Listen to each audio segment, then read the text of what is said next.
So even though I've been a big sissy ever since I was a little boy, I was not aware I was a sissy growing up.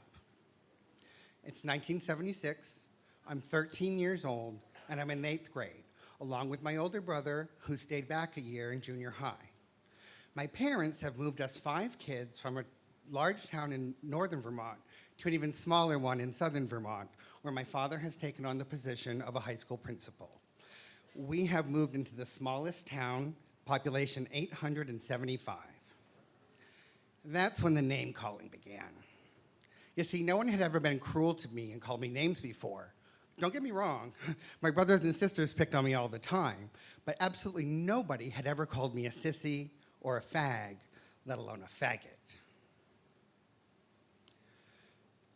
This year, the 8th grade play is entitled Romance at Rattlesnake Ridge. It's a one-act musical melodrama that takes place in a country western saloon.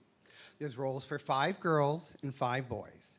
There's 5 girls in the class, but my brother and I make up 7 boys.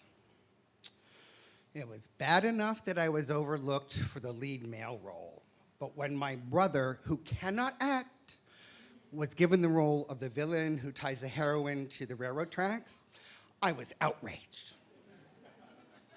So to mollify me, the teacher agreed to make me the stage manager. The play is set to run for 3 nights in the town hall, which is right next to the school, where it doubles as the school's auditorium/gymnasium. And the only thing about being the stage manager was that I got to help everybody learn their lines. And I spent most of my time working with the 2 leads, learning their lines and lyrics. I got along really well with the female lead. In fact, we ended up becoming really good friends. April was also new to town, and she also got picked on and called names because she had olive skin and a dark complexion. Well, the Monday before the play goes on, the teacher calls me into his office. He explains to me that April's mom has packed up the kids over the weekend and left town. And would I consider taking over April's role as the lead female, Purity Snow White? On the outside, I said, gosh, I don't know. I'm gonna have to go home and ask my parents. On the inside, I was going, yes, yes.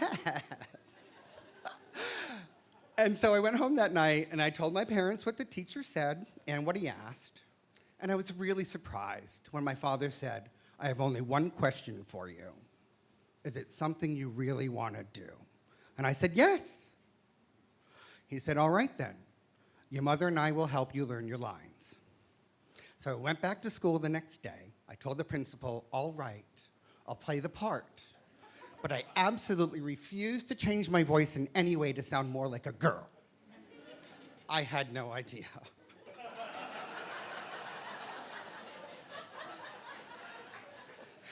And in 3 days, I learned the lines, the lyrics, and the choreography. I managed to pull together a costume that included a short-sleeved, floor-length, lemon yellow polyester prom dress with a white ruffled collar and a Farrah Fawcett wig. I topped it all off with my mother's opera gloves, elbow-length opera gloves that fit up all the way to here on me to cover up all the arm hair. And then, during the dress rehearsal, the lead male at the end of the play, who saves me from the railroad tracks that my brother, the villain, had tied me to, he does this twirl and a dip kiss, and he kisses me full on the lips. He looks me right in the eye, and he says, you sure look mighty purty in a wig and a dress. For 3 nights, at the age of 13, I went on stage in drag in front of the whole town and got kissed by a boy.